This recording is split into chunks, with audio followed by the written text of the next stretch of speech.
Hello everyone, এবিন ফটোকের পক্ষ থেকে তোমাদের সবাইকে স্বাগতম। আজকে আমরা একটি সম্পূর্ণ নতুন নিউ লেসন্স নিয়ে এসেছি। সেটি হচ্ছে আমরা আজকে HTML এর এলিমেন্ট সম্পর্কে জানার চেষ্টা করব, যে প্যারাগ্রাফ কি, হেডিং কি, এবং হেডিং কেন, প্যারাগ্রাফ কেন, এই জিনিসগুলি আমরা দেখব আজকে। তো সেই জিনিসটি জানার জন্য আমরা প্রথমত এখানে একটি ফাইল ক্রিয়েট করি।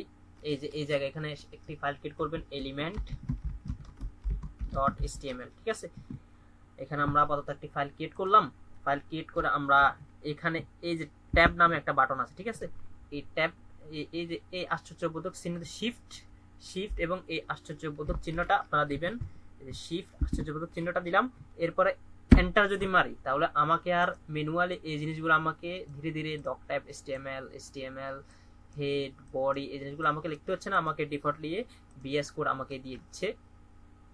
তো এখানে কিছু নতুন জিনিস এসেছে, সেটা হচ্ছে ডক টাইপ HTML তো আগে ছিল।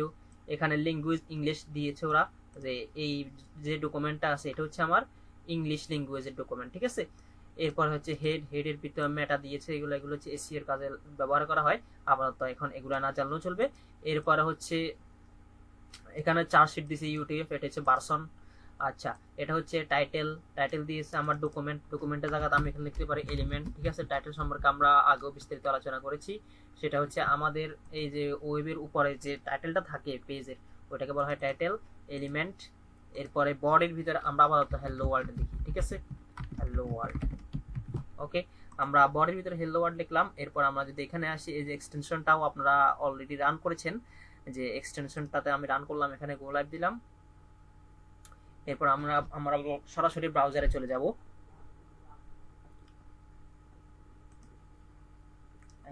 এই যে আমরা ব্রাউজারে আসার পরে হ্যালো ওয়ার্ল্ড, এটা একটা হ্যালো ওয়ার্ড। আপনারা একটা যদি খেয়াল করেন, এই জিনিসটা একেবারে একটা সাধারণ ওয়ার্ড। ঠিক আছে, এখন এখানে আমি একটা জিনিস এখানে লিখি, সেটা হচ্ছে এখানে লিখলাম হচ্ছে ধরুন আজকের শিরোনাম অর্থাৎ ব্রেকিং নিউজ। ঠিক আছে,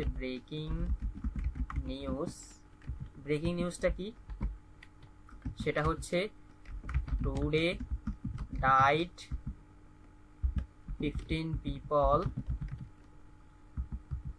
at the কোথায় at ঢাকা বাই ট্রেন। ঠিক আছে, বাই ট্রেন অ্যাক্সিডেন্ট। ওকে,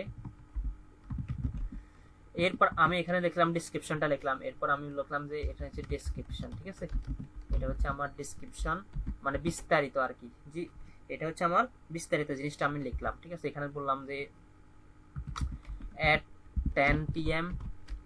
ঠিক আছে, at 10 OPM অথবা আপনারা যেটাই বলেন at 10 PM people, আমার ইংলিশ একটু দুর্বল, আপনারা ম্যানেজ করে নেবেন, সমস্যা নেই। আর আপনারা পণ্ডিত হলে তো আর কোনো কিছু বলার নেই। at 10 PM people were, ঠিক আছে, people were walking on the road of train। বলে দিলাম আর কি একটা জিনিস, suddenly train came and people did not notice it। I don't know how many। এখন এখানে প্রথম জিনিসটা হচ্ছে আমরা যে এখানে এই যে আমরা এখানে একটা লাইন লিখছি, এটা কিন্তু এই পাশেও চলে আসে। ঠিক আছে, তো আমরা যদি পুরো লাইনটা একসাথে দেখতে চাই যে এটা যাতে এই এতটুকু আসে, আর বেশি লিখলে এটা যাতে ভেঙে নিচে চলে আসে, এই জিনিসটার জন্য আমরা ভিউ দিব, এরপর ওয়ার্ড র্যাপ দিব, ভিউতে যাব, ভিউতে গিয়ে ওয়ার্ড র্যাপ দিলে এটা নিচে চলে আসবে। ঠিক আছে, তাহলে আমার আর ওই পাশে যাওয়ার প্রয়োজন হচ্ছে না। ঠিক আছে, আমরা একটু এটাকে বড় করে দিই। ওকে, কন্ট্রোল প্লাস করলে এটি জুম ইন হয়ে যাবে, আর একটু বড় যদি করেন সমস্যা নেই। আচ্ছা, এখানে আমরা আসলাম। আসার পরে আমি এখানে একটা ব্রেকিং নিউজ লিখছি, এখানে একটা জিনিস লিখছি ডেসক্রিপশন। এখন আমরা যদি ব্রাউজারে যাই, এই যে দেখেন এইখানে আমার এই যে এখানে ব্রেকিং নিউজটা উপরে, এরপরে ডেসক্রিপশনটা নিচে, কিন্তু আমার ব্রাউজার সেটাকে ব্রেকিং নিউজ এক লাইনেই সে প্রিন্ট করে দিয়েছে। ঠিক আছে, এই যে ব্রাউজার আমার এই যে আমার HTML এর যে কন্টেন্ট গুলো আছে এগুলো এক লাইনে প্রিন্ট করতেছে। এখানে আমি বুঝতে পারতেছি না যে এটা ব্রেকিং নিউজ, এতটুকু অব্দি আমার ব্রেকিং নিউজ, এরপর এখান থেকে আমার ডিসক্রিপশন শুরু হয়েছে, এরপর এটা বোল্ডও নাই। ঠিক আছে না, একটা জিনিস আমরা যদি প্রথম আলোতে যাই, আমরা যদি এখানে প্রথম আলো ভিজিট করি, প্রথম আলো, ঠিক আছে, অথবা প্রথম আলো না দিয়ে শেষের আলো দেন, কালের কণ্ঠ দেন, কালের কণ্ঠ, ঠিক আছে। হ্যাঁ, আমরা এখানে কালের কণ্ঠ দিলাম, এখানে আসলাম। এরপর এখানে দেখেন এই যে এই নিউজটা দেখেন, এই নিউজটা এখানে হেডিং কি দিছে, এই যে দেশে বিদ্যুৎ উৎপাদন নতুন রেকর্ড।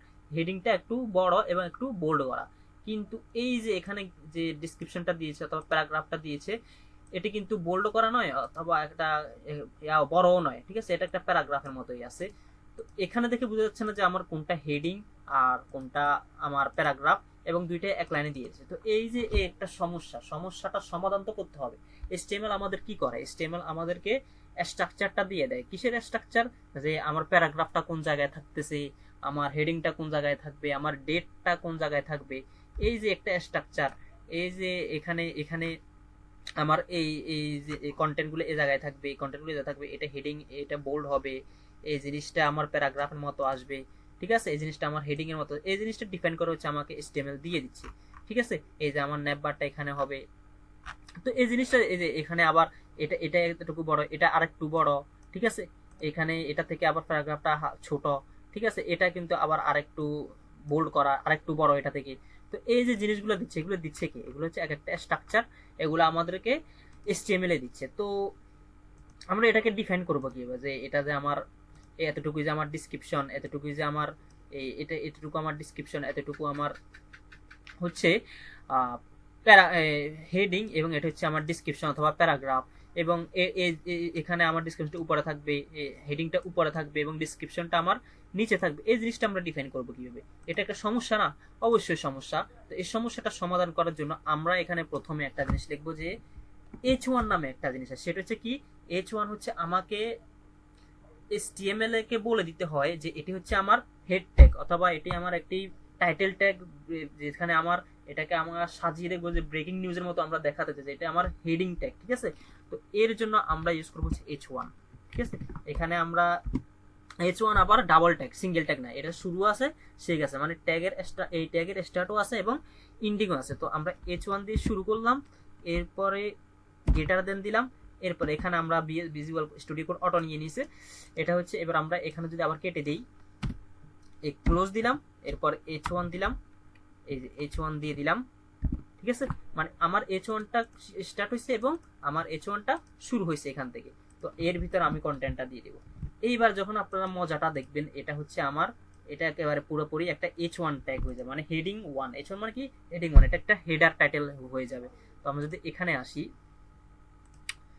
এখানে এই দেখেন এই জিনিসটা হয়েছে। এবার এখানে যেরকম এটা আসছে, এই যে এখানে যেরকম একটা বোল্ড হয়েছে অথবা বড় হয়ে আছে, এই জিনিসটাও এখানে একটু বড় হয়ে দেখাচ্ছে, ঠিক আছে। এটাকে এখন একটা হেডিং এর মতো আমি পেয়ে যাচ্ছি, এটা বোল্ডও আছে এবং ইভেন এটার সাথে এটা একটু বড় হয়ে গেছে, এই যে এটার সাথে এটা মিলতেছে, এটা একটা সাধারণ টেক্সট, এটা একটা হেডিং টেক্সট, এটা বুঝাতেছে, এবং এই জিনিসটা উপরে চলে আসছে, এই জিনিসটা আমার ডিসক্রিপশনটি আমার নিচে চলে গেছে, ঠিক আছে। এইভাবে আমরা জিনিসটা ডিফাইন করতে পারি। এখন এটা তো H1 গেল, এখন এটা যে একটা প্যারাগ্রাফ, এই জিনিসটা আমাকে বুঝতে হবে না, এটা তো সাধারণ একটা জিনিসের মধ্যে রয়ে গেছে, এটা কোনো আমার স্ট্রাকচারের মধ্যে নেই। এটা বডির মধ্যে আছে ঠিক, আমার বডি ট্যাগের মধ্যে আছে ঠিক, কিন্তু এটা বডি ট্যাগের মধ্যে কোন জায়গায় আছে, আমি কি নামে এটাকে চিনবো, এরকম কোনো ডিফাইন করে নিই আমি। তো এটা যেহেতু একটা প্যারাগ্রাফ, এটাকে আমি প্যারাগ্রাফ ট্যাগের ভিতরে লিখবো। তো প্যারাগ্রাফ ট্যাগের জন্য ভেতরে লেখার জন্য এটাকে HTML ভাষা বলা হয় P, হেডিং এর ভাষায় HTML এটাকে বলা হয় H1, আর প্যারাগ্রাফের ভাষায় এটাকে বলা হয় P, মানে হেডিং কে বলা হয় H1 দিয়ে ডিফাইন করা হয়, আর প্যারাগ্রাফকে জাস্ট P দিয়ে ডিফাইন করা হয়। P দিয়ে কিভাবে ডিফাইন করা হয় সেটি হচ্ছে, আমরা যদি এখানে আসি, ফার্স্ট ব্র্যাকেট দেবো, Pটা হচ্ছে আমার ডাবল ট্যাগ, এটা শুরু আছে এবং শেষও আছে। তো আমি P স্টার্ট করলাম, এরপরে এখানে এসে স্ল্যাশ দিয়ে Pটাকে ক্লোজ করলাম, এরপর আমি টেক্সটটা এখানে দিয়ে দিলাম, ঠিক আছে। আমার হাবিজুবি টেক্সটটা এখানে দিয়ে দিলাম, হাবা গোবা টেক্সট। এবার আমরা যদি এখানে আসি, এটা হচ্ছে আমার, এটা যেহেতু একটা সাধারণ প্যারাগ্রাফ, এটা হিসেবে এখানে চলে আসে। সো এটা হচ্ছে আমার প্যারাগ্রাফ, এটা হচ্ছে আমার H1। এর মাঝখানে যদি আমরা দিতে চাই যে না, আমরা একটা লাইন ব্রেক দিব, যে এটার নিচে একটা ব্রেক হবে, এরপর এটা এটা হবে, ঠিক আছে। তো আমরা এখানে একটা বিয়ে দিতে পারি, বিয়ারটা হচ্ছে আবার কি, সিঙ্গেল ট্যাগ, মানে এটার কোনো শেষ নেই, ঠিক আছে। তো আমরা বিয়ার দিয়ে দিলাম, তখন এটি একটি নতুন লেখ নেই। ধরুন যদি এখানে যে আমি চাই যে এর এই যে পিপলের পরে এটা মানে কি, এই লাইন থেকে এই লাইন আলাদা করেছে, মানে এটার নিচে এই লাইন চলে আসবে, ঠিক আছে। এটা তো ডিফল্টে চলে যায়, এখানে একটা লাইন নিয়েছে, দেখছেন, একটা খেয়াল করেন, এই যে এখানে একটা লাইন চলে আসছে, সে এটাকে লাইনটাকে ভেঙে দিয়ে নতুন একটা লাইন ক্রিয়েট করছে। তো আমরা মাঝে মধ্যে চাই যে এই যে 15 পিপলের পরে আমার লাইনটা ব্রেক হয়ে নিচে চলে আসুক, ঠিক আছে? তো আমরা এটাকে এখানে ইউজ করতে পারি, ঠিক আছে? এটাকে বলা হয় নেস্টেড এলিমেন্ট, ঠিক আছে?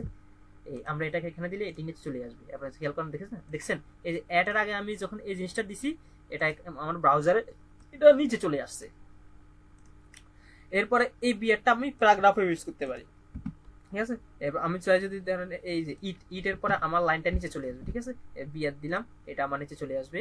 আমরা যদি এখানে আসি, এই দেখেন এই ইটের পরে আমার I don't know how is possible এটাই আমার নিচে চলে এসেছে। সুতরাং আমরা বিআর এলিম HTML1 এবং হেডিং 1 PD আমরা এগুলোকে ডিফাইন করতে পারি। আরো একটা জিনিস হচ্ছে, সেটা হচ্ছে শুধু H1 না, আমার এখানে যদি ধরেন এটা একটু বড় না, আমি চাই যে এটার থেকে আরেকটু ছোট হোক হেডিংটা, ঠিক আছে? তো আমরা H2 ইউজ করবো, ঠিক আছে? H1 যেহেতু আমাদের লাগতেছে না, তো আমরা বলবো যে H2। তো আমরা এটাকে আবার কপি করে নিচে নিয়ে যাচ্ছি। আচ্ছা, এটাকে আমি কপি করছি, কপি না, আমি এখানে H2 ইউজ করতে পারি, ঠিক আছে? এটা হচ্ছে হেডিং 1 মানে এটা হচ্ছে একটু বড়, আমি এখানে H2 ইউজ করব। সেটা হচ্ছে এটি থেকে আরেকটু ছোট হবে, ঠিক আছে? এক সাইজ ছোট হবে আর কি, অথবা 2 পিক্সেল ছোট হবে এটা থেকে। তো আমি আবার সেম জিনিসটা এখানে নিয়ে আসলাম, ঠিক আছে? আমি যদি H2 হচ্ছে ডাবল ট্যাগ, এটা শুরু আছে এবং শেষও আছে, এইভাবে আমরা H2 প্রথমে লিখবো, এরপর H2 ক্লোজ করব। এরপর আমরা যদি আবার আসি, দেখেন এটা থেকে এটা একটু ছোট হয়েছে, ঠিক আছে? এটা থেকে এটা একটু ছোট, দেখছেন? আচ্ছা, আমি এটা বিয়ারটা কেটে দিচ্ছি আপাতত, যাতে লাইনটা একসাথে চলে আসে, ঠিক আছে? এরপর আমরা যদি এখানে আসি, ঠিক আছে, এটা থেকে এটা একটু ছোট, এবার আমরা এটার থেকেও ছোট নিতে চাই, ঠিক আছে? তো আমরা H3 ইউজ করতে পারি। আমরা যদি এখানে আসি, এটা কপি করি, আমরা কপি করে এই যে এই আল্ট্রা শিফট একসাথে চেপে আমরা ডাউন এরো মারবো। এই যে ডাউন এরো মারার সাথে সাথে আমরা এটা কপি করে নিচে লাইনে চলে এসেছে। এরপর আমরা এখানে H3 ইউজ করতে পারি, যে এটা হচ্ছে হেডিং 1 মানে এটা একটু বড়, এটা সবচেয়ে বড়, এরপর এটা থেকে একটু ছোট হচ্ছে এটা, এরপর এটা থেকে 2 থেকে 3 হচ্ছে আরেকটু ছোট, মানে আরেক সাইজ ছোট। এবার আমরা যদি এখানে আসি, দেখেন এটা আরেকটু সাইজ ছোট হয়েছে, ঠিক আছে? দেখেন এটা কিন্তু আরেকটু সাইজে ছোট। এরপর আমরা H4 ইউজ করতে পারি, ঠিক আছে? আমরা যদি 4 লিখি এখানে, ঠিক আছে? এই 4 হচ্ছে ডাবল ট্যাগ, এটা শুরু আছে এবং শেষ আছে। এখানে যদি আমরা আসি, দেখি এটা আরেকটু ছোট, ঠিক আছে? এরপর আমরা H5 ইউজ করতে পারি, ঠিক আছে? আমরা যদি H5 ইউজ করি, এখানে আমরা 5 দিব, ঠিক আছে? H5 এরও শুরু আছে এবং শেষ আছে, এই যে H5 এর শুরু হয়েছে এখানে, 5 এর শেষ হয়েছে এখানে। এবার আমরা যদি এখানে আসি, এটা আরেকটু ছোট, এবার একেবারে আরেকটা হচ্ছে H6, মানে এটা এটার থেকেও ছোট। যদি এগুলো আমাদের প্রয়োজন হয় না, তবু আমরা জাস্ট দেখবো, দেখার জন্য আমরা দেখতেছি। এরপরে আমরা যদি আরেকটা দিই, সেটা হচ্ছে H6, ঠিক আছে? আমরা যদি এখানে আসি H6, এটা হচ্ছে H6 মানে এটা থেকে এটা একটু ছোট, ঠিক আছে? আমরা যদি এখানে আসি, যে এটা একেবারেই ছোট হয়ে গেছে, দেখছেন? এটা একেবারেই ছোট হয়ে গেছে। যদিও এটা আমাদের প্রয়োজন না, আমাদের জাস্ট এটা প্রয়োজন হতে পারে, অথবা এটা প্রয়োজন, এতটুকু প্রয়োজন হতে পারে। এই জিনিসগুলো আমরা এই যে H3, H4, H5, H6 গুলো আমরা খুব কমই ইউজ করব। সুতরাং আপনাদের দেখানোর জন্য দেখানো, আমরা হেডিং এর 6টা এলিমেন্ট আমরা ইউজ করতে পারি। সেটা হচ্ছে একটা হচ্ছে H1, H2, H3, H4, H5, H6, মানে হেডিং 6 পর্যন্ত আমরা ইউজ করতে পারি। এর বাইরে আর কোনো এলিমেন্ট আমাদের নেই, এবং আমরা প্যারাগ্রাফের জন্য এই P ট্যাগ ইউজ করতে পারি। আজ অব্দি এতটুকু। আপনাদের সবাইকে ধন্যবাদ এই ইনফোটেকের সাথে থাকার জন্য। সবাই লাইক কমেন্ট দিয়ে শেয়ার করবেন, আর সবাই সাথে থাকবেন। ধন্যবাদ।